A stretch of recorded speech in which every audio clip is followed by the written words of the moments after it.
વળી પાછું આ કાર્ડ કોનું આવ્યું? ઓણ તો લગ્નમાં થકવી દીધા હાવ. હા, કેટલી તારીખ છે એમાં?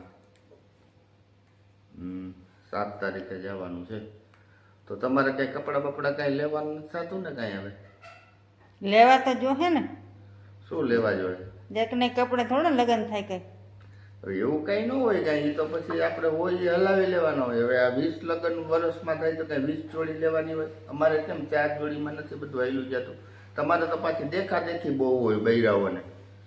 એક સાડી વળી આજ માંડવાના દિવસે પહેરી, પાછી તમારે જાનને દિવસ નહીં પહેરવાની, ઓલું એવું કંઈ ન હોય. તો આમાં કંઈકના લગ્નવાળાને નથી કે એને લગ્ન હોય એટલે એને ખર્ચો કરવો પડે. હવે આપણને કંકોત્રીનું આમંત્રણ હોય તો આપણે એક દિવસ જવાનું હોય તો કાંઈ આપણે એનાથી વધારે તો ખર્ચા આપણે વધી જાય. હવે છોકરાના બધાને તમે કપડાં લેશો. હવે અમારે તો આ 2 જોડી છે તો અમારે કાંઈ એવું ન હોય. અમે તો માથે કોટ પહેરી લઈએ તો હાલે.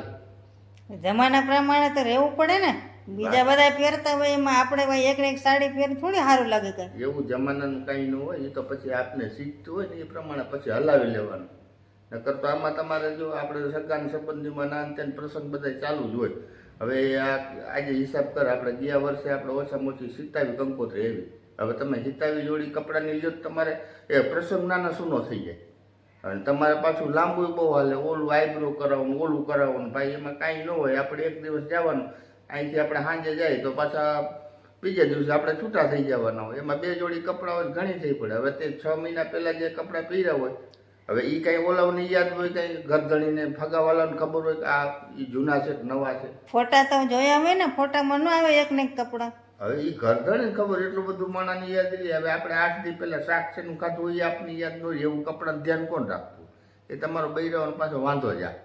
જેવું હોય એવું હલાવી લેવાય. અટાણે આવું દેખાદેખી ન કરે, નકર તો આમાં કેવડા ખર્ચા થઈ જાય. હવે છોકરાઓને મિનિમમ હાલો, છોકરા કાંઈ વાંધો નહીં, આપણે સમજી તો એ 2 જોડી બધા છોકરાઓને લઈ દેવી પડે, છોકરીઓને 2 જોડી લઈ દેવી પડે. લગ્ન કેટલા મોંઘા પડી જાય. એટલે આમાં દેખાદેખી કરવાની ન હોય. આમાં આપણે ગમે એમ કરીને હલાવી લેવાનું. આમ તમે જો પ્રસંગમાં તમે એમનો આપણે જાય એટલે મિનિમમ 5-10 હજાર રૂપિયા, તમને 10-10 હજાર રૂપિયાનો એક લેખો તો તમારે 10 લગ્નમાં તમે જાઓ તો 10-20 હજાર રૂપિયા એમ થઈ જાય. અને એ તો પ્રસંગ ચાલુ જ રહેવાનો છે. આપણે સગા સંબંધી આ ચાલો આપણે નાના સુના ન ગણી. અને અહીંયા આપણે જવું પડે એમ છે. જો આનું કાર્ડ આવ્યું હોય તો પછી છે ને તમે 2 જણા ન્યા જાજો ને અમે પછી 2 જણા આમ, એમ તમે 2 મા દીકરો 2 ન્યા જ આવજો અને અમે 2 ગાડી લઈને આમ જાઉં છું. બીજું શું? હમણાં જો પાછળ તારા ભાઈનો ફોન આવ્યો, તેને લગ્ન છે હમણાં.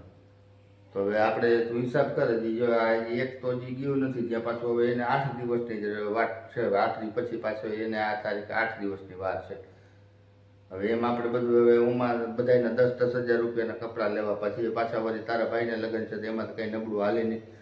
તો એમાંય આપણે એમ કે ખર્ચો તો બધું બધાને લાગશે ને. ત્યાં તો ફરજિયાત આપણે બધાને જવું છે. અહીંયા કદાચ આપણે 2 જણા જાય ને તો હાલે. હવે તમે આવો હિસાબ કરો, આપણે છોકરા ભણતા હોય અને પછી તમે આવી કરકસર થોડી ઘણી ન કરો તો એમ કે હાલે એટલું તમે હલાવી લો તો એટલે આપણે થોડોક રાહત ને ટેકો થઈ જાય ને.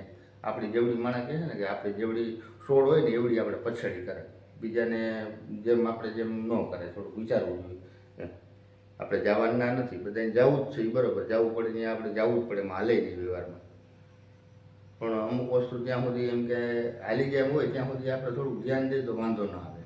છોકરા ભણતા હોય તો એનો જે કંઈ ખર્ચો થાય એ આપણે કમ્પ્લીટ કરવાનો થાય. પાછા એક જણાને અત્યારે તમે મિનિમમ કપડાં લ્યો તો કાંઈ જો સસ્તા નથી. મિનિમમ 10-12 હજાર રૂપિયાને એક જણાના કપડાં થાય. હવે આપણે 5-6 સભ્ય છીએ તો 40-50 હજાર રૂપિયા ખાલી કપડાં થઈ જાય. તમે